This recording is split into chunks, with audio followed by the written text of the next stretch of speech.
Zergatik da beharrezkoa Euskal Herriko eskubide sozialen karta?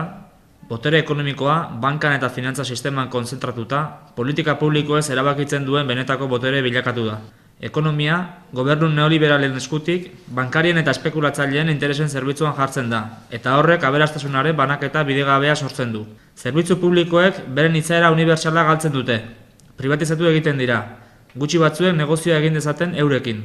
Murriztu egiten dira, enpresa pribatua hedatu ahal izan dadin, eta zerbitzuen koordainketa ezartzen da, kontu publikoak herritarren beharren kontura doitzeko.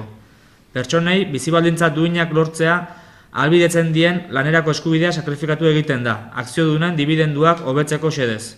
Ordainsarien murrizketa, lanbaldintzen okerragotzea, langabezia masiboa, prekaritatea eta bazterketa dira lan kostuak modu erradikalean murrizteko tresnak.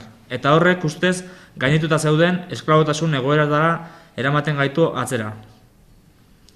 Zertarako eskubide sozialen karta.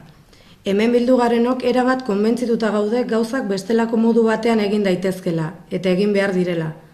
Edozen jarduera ekonomikoren azkeneko arrazoia ezin izan daiteke norbait aberastea gizartea pobretzaren truke. Horri begira, segurtatu behar da politika ekonomikoaren gizarte eraginkortasuna eta oinarrizko gizarte eskubideak direla gobernuaren jardunaren lehentasuna. Arrazoi hauengatik, Euskal Herriko mugimendu sozial eta sindikalen batzar nazionala osatzen dugun erakundeok gure egiten dugu gizarte eskubideen karta bat adosteko erantzunkizuna. Bi helburu lortzeko.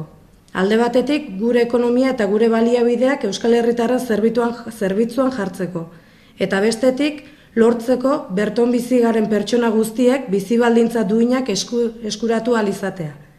Oinarrizko gizarte eskubideen aitortza eta erabileraren bitartez. Bada garaia alternatiba bat, aldaketa sozial eta politiko bat Euskal Herrian bultzatzeko.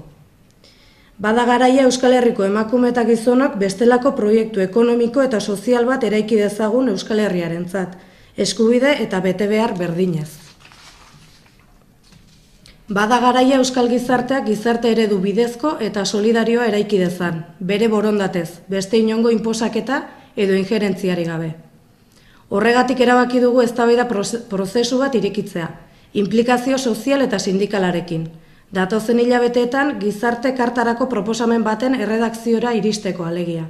Euskal Herrian bizi garen pertsona guztion sentipena eta gehiengoaren interesa jasoko dituen proposamen bat erredaktatzeko.